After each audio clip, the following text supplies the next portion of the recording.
Hello student, history की online class में आपका स्वागत है। आज हम नई यूनिट स्टार्ट करने वाले हैं, फिफ्थ यूनिट का हमारा फर्स्ट टॉपिक है मुगल कालीन कला एवं स्थापत्य कला का विकास। ठीक है, यानी मुगल काल में कला और स्थापत्य कला के क्षेत्र में जो विकास हुआ था, जो डेवलपमेंट हुआ था, उसके बारे में आज हम पढ़ेंगे। तो सबसे पहला पॉइंट हमारा आएगा, यानी स्थापत्य कला के क्षेत्र में सबसे पहला है स्थापत्य कला। जैसा कि आप जानते हैं, मुगल काल एक इतना बड़ा लंबा समय था, एक ऐसा युग था जिस काल को कला के क्षेत्र में एक तरीके से स्वर्ण युग के नाम से जाना जाता है।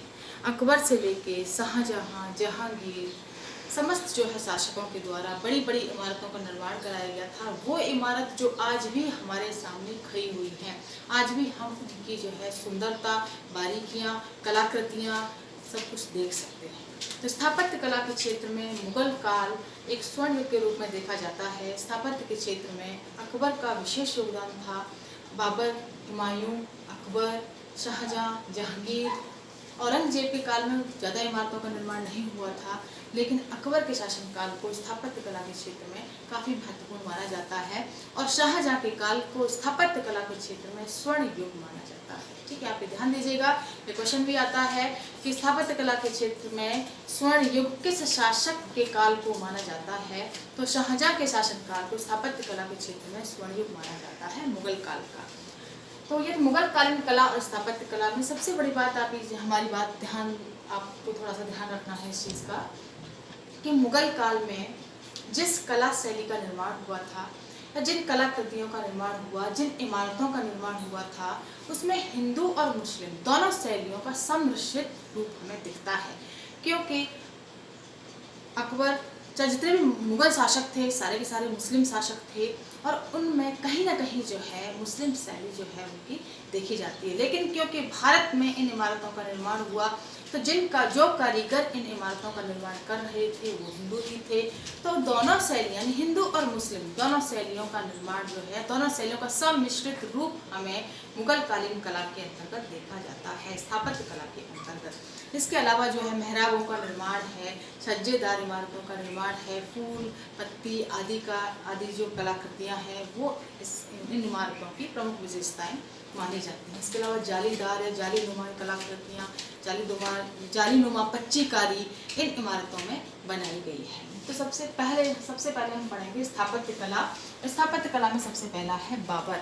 1526 में बाबर के द्वारा मुगल साम्राज्य की स्थापना की गई थी। मुगल साम्राज्य की स्थापना होने के बाद बाबर बहुत लंबे टाइम तक शासन नहीं कर सका था, लेकिन जितने टाइम में उसने शासन किया उतना टाइम उसने भारत में मुगल साम्राज्य को स्थापित करने के लिए लगाया था, विजय अभियानों में लगाया था। लेकिन फिर भी इस समय में भी उसके समय की 3 प्रमुख इमारतें हैं। एक तो बाबरी मस्जिद, ठीक है, बाबरी मस्जिद यानी बाबरी जामा मस्जिद जो है वो प्रमुख है। ये वो बाबरी मस्जिद है जिस पर आज भी विवाद चल रहा है।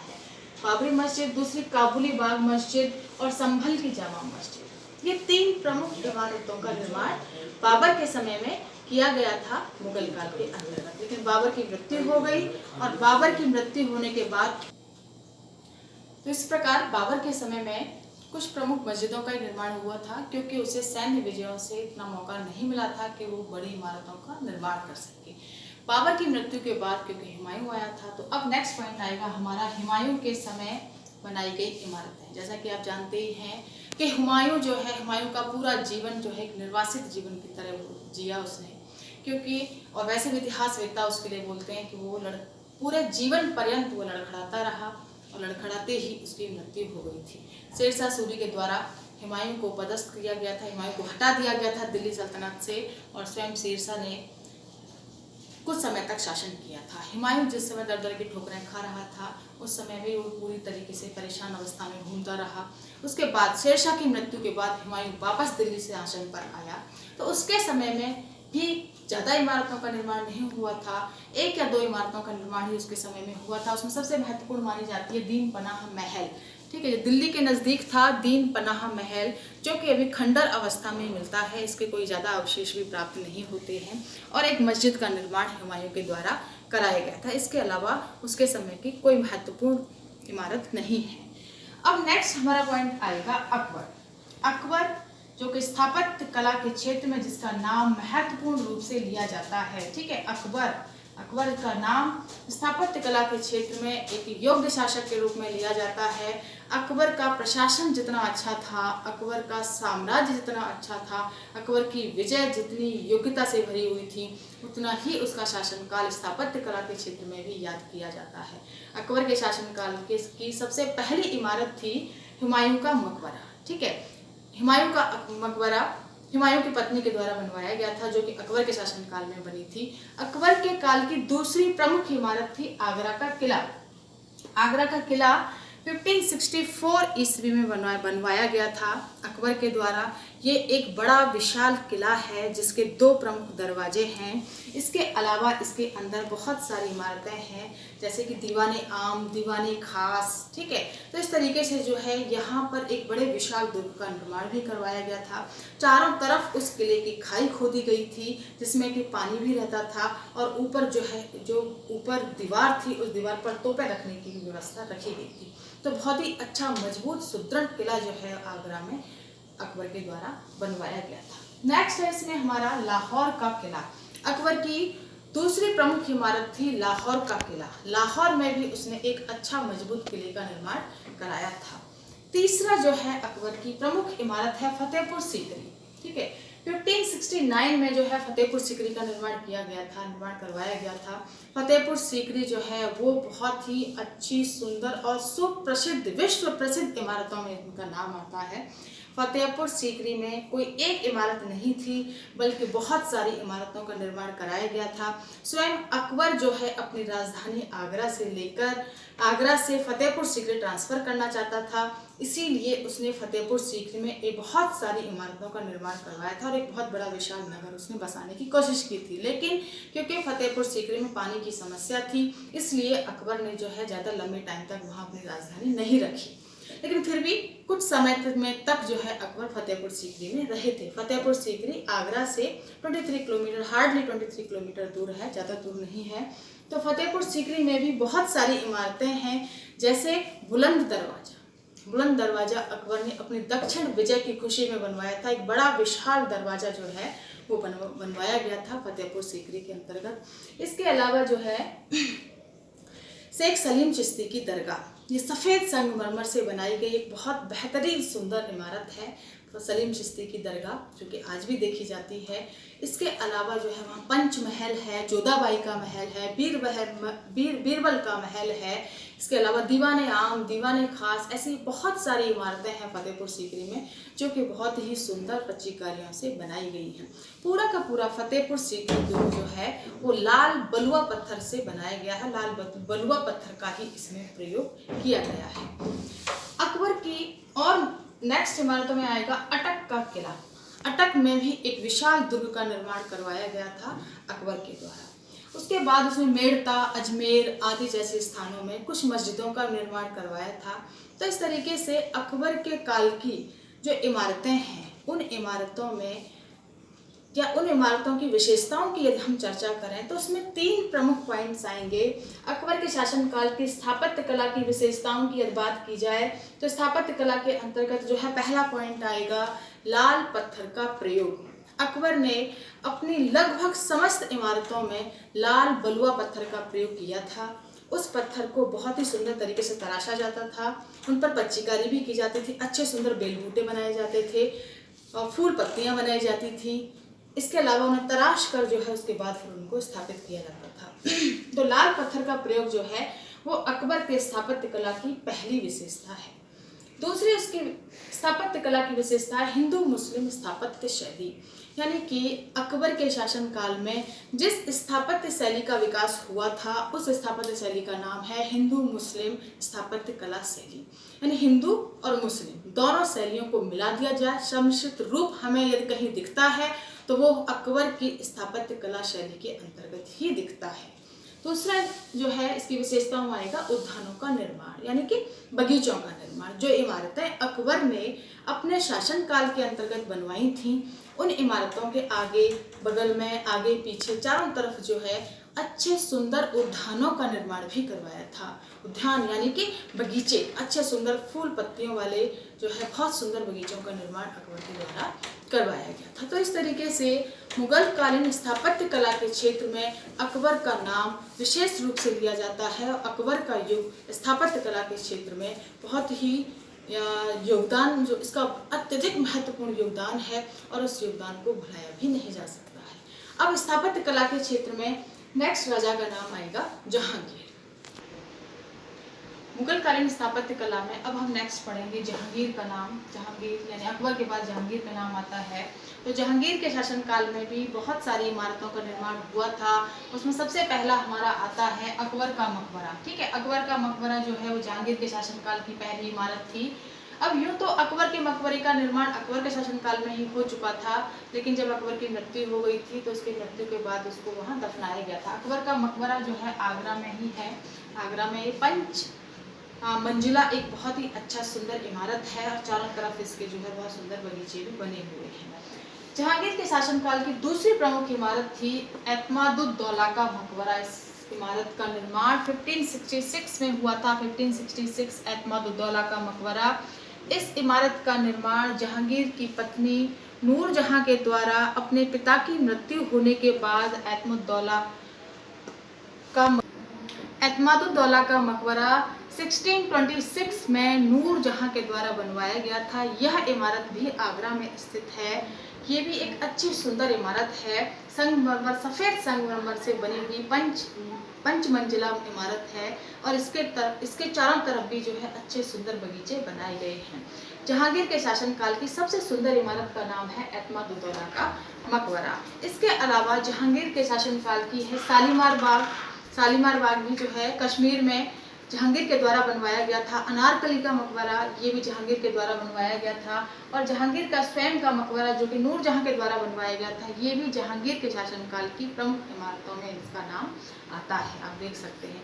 जहांगीर के बाद अब नाम आता है शाहजहां का। ठीक है, शाहजहां वो शासक था जिसका काल स्थापत्य कला के क्षेत्र में स्वर्ण युग के नाम से जाना जाता है। यानी मुगल कालीन स्थापत्य कला के क्षेत्र में शाहजहां का नाम स्वर्ण युग के रूप में देखा जाता है। आपने नाम सुना होगा ताजमहल। ठीक है, नाम सुनते ही उसकी जो है दृश्य हमारे सामने आ जाता है। ताजमहल जो है विश्व आश्चर्यों में उसकी गिनती की जाती है। ये वही ताजमहल है जिसका निर्माण शाहजहां के द्वारा बनवाया गया था या शाहजहां के द्वारा करवाया गया था। अपनी प्रिय पत्नी मुमताज महल की मृत्यु के बाद जो है उन्होंने ताजमहल का निर्माण करवाया था। शाहजहां के शासनकाल की जो इमारतें हैं उन इमारतों में सबसे बड़ी विशेषता ये है कि अब तक यानी शाहजहां से पहले जितने शासकों की इमारतों का निर्माण हुआ था उनमें लगभग लाल पत्थर का प्रयोग हुआ था, लेकिन शाहजहां के शासनकाल के समय में शाहजहां ने एक नई प्रणाली, नई जो है टेक्निक चेंज की। उसने सफ़ेद संगमरमर का प्रयोग किया था और उसने जितनी भी इमारतों का निर्माण करवाया था लगभग अपनी सुंदर इमारतों को एक मूर्त रूप देने के लिए उसने सफ़ेद संगमरमर का प्रयोग किया था। तो शाहजहां ने आगरा के किले में भी, आगरा का किला जो कि अकबर के द्वारा बनवाया गया था, उस किले में भी बहुत सारी इमारतों का निर्माण करवाया था। दीवाने आम, दीवाने खास बुर्ज वगैरह जो है वो शाहजहां के द्वारा बनवाए गए थे आगरा के किले में। इसके अलावा जो है शाहजहां ने दिल्ली का लाल किला आपने सबने सुना है। दिल्ली का लाल किला जो है रेड फोर्ट, यह किला भी जो है शाहजहां के द्वारा बनवाया गया था। इसके अंदर भी बहुत सारी सुंदर इमारतों का निर्माण करवाया गया है। इसमें भी जो है 2-3 दरवाजे हैं। इसमें जो है लाल पत्थर का भी प्रयोग किया गया है और इसमें सफ़ेद संगमरमर का भी प्रयोग किया गया है। इसके अंदर भी बहुत अच्छी सुंदर पच्चीकारी की गई है। एक बड़ा विशाल दुर्ग बनाया गया है। तोप आदि रखने की भी पूरी व्यवस्था करवाई गई है। बड़े विशाल दुर्ग और महल का निर्माण जो है शाहजहां के द्वारा दिल्ली में करवाया गया था, जिसको कि हम आज भी साक्षात रूप में देख सकते हैं। दूसरा अब नेक्स्ट नाम आता है ताजमहल। जैसा कि नाम से ही पता चल रहा है ताजमहल, कौन नहीं जानता ताजमहल को, सभी जानते हैं ताजमहल के बारे में। ताजमहल जो है शाहजहां की बहुत ही कह सकते हैं कि एक बहुत सुंदर इमारत है और इस सुंदर इमारत का नाम जो है विश्व आश्चर्यों में भी लिया जाता है। ताजमहल के बारे में आपको थोड़ा सा विस्तार से बताऊंगी। ताजमहल जो है शाहजहां के द्वारा अपनी प्रिय पत्नी की मृत्यु के बाद बनवाया गया था। और यह पत्नी ताजमहल वह इमारत थी जिस इमारत का निर्माण शाहजहां के द्वारा करवाया गया था। इस इमारत को बनवाने में लगभग 21 वर्ष का समय लगा था। यह इमारत एक बहुत ही सुंदर ऊंचे चबूतरे पर जो है इस इमारत का निर्माण करवाया गया था। इस इमारत को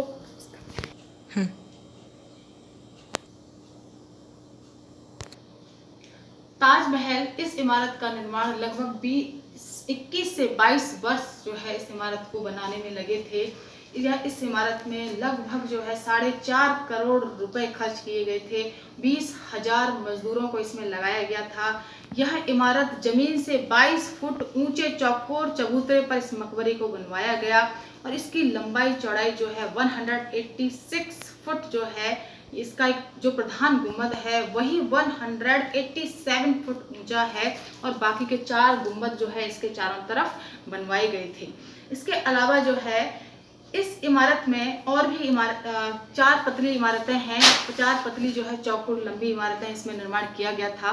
इस इमारत के आगे जो है एक बहुत ही सुंदर जो है बगीचा बनाया गया था। 4 पतली चौकोर इमारतें जो हैं या मीनारें जिनका निर्माण ताजमहल के चारों तरफ किया गया है। इसके चारों तरफ जो है सुंदर बगीचे का निर्माण किया गया है। ताजमहल जो है वाकई जो है विश्व आश्चर्य में इसकी गिनती की जाती है, जो कि तारीफ के काबिल है। शाहजहां के द्वारा इन इमारतों का निर्माण जो किया गया था उसमें इसके अलावा जो है उसने लाहौर के किले में भी कुछ इमारतों का निर्माण कराया गया था। लाहौर का किला जो कि अकबर के द्वारा बनवाया गया था, लेकिन शाहजहां ने उसमें कुछ और अन्य इमारतों को भी बनवाया था। कुछ जामा मस्जिद वगैरह 1-2 इमारतें उसने लाहौर के किले में भी बनवाई थी सफ़ेद संगमरमर के द्वारा। तो इस तरीके से शाहजहां का जो काल है, शाहजहां का शासन काल वाकई बहुत ही सुंदर इमारतों के लिए याद किया जाता है। दीवाने आम, दीवाने खास जो है किले के अंदर जो हमें बनवाई हैं वो बहुत ही सुंदर पच्चीकारी से बनवाई गई थी। शाहजहां के बाद अब आता है औरंगजेब, क्योंकि जैसा कि आप जानते ही हैं औरंगजेब जो है वो मुगल काल के कट्टर शासकों में उनकी गिनती की जाती है। औरंगजेब के शासन काल में लगभग हर चीज में पतन हो गया था, क्योंकि औरंगजेब को न तो कला के क्षेत्र में कोई इंटरेस्ट था, न उसे संगीत के क्षेत्र में इंटरेस्ट था और न ही जो है किसी सिर्फ एक चीज जिसमें उसे बेहद जो है इंटरेस्ट सा, रुचि थी, वो था साम्राज्य विस्तार करना। तो औरंगजेब जो है, औरंगजेब की ने पूरी जीवन जो है अपना सैन्य विजयों में निकाला। उसने कला के क्षेत्र में कोई उन्नति नहीं की थी, साहित्य के क्षेत्र में भी नहीं, स्थापत्य के क्षेत्र में भी नहीं, संगीत में भी नहीं और जो है किसी भी प्रकार की कला के क्षेत्र में उनकी कोई उन्नति नहीं मानी जाती है। तो औरंगजेब के शासनकाल में मात्र एक ही इमारत का निर्माण हुआ था, वो है उनकी पत्नी रबिया उद दौरानी का मकबरा, जो कि औरंगाबाद जिले में है। औरंगाबाद में जो है इसका निर्माण हुआ था रबिया उद दौरानी का मकबरा। यह ताजमहल की फुअर नकल मानी जाती है, फुअर नकल इसको कहा जाता है। तो यह एकमात्र औरंगजेब के शासनकाल का स्थापत्य कला का एक नमूना है। तो इस प्रकार हमने पढ़ा कि मुगल स्थापत्य कला में किन किन शासकों का विशेष योगदान रहा, जिसमें अकबर, जहांगीर और शाहजहां का विशेष योगदान रहा। निसंदेह पूर्वक मुगल काल में स्थापत्य कला के क्षेत्र में विशेष जो है विकास हुआ था और वो इमारतें आज भी हमारे सामने खड़ी हैं, जिन्हें कि हम स्पष्ट रूप से देख सकते हैं।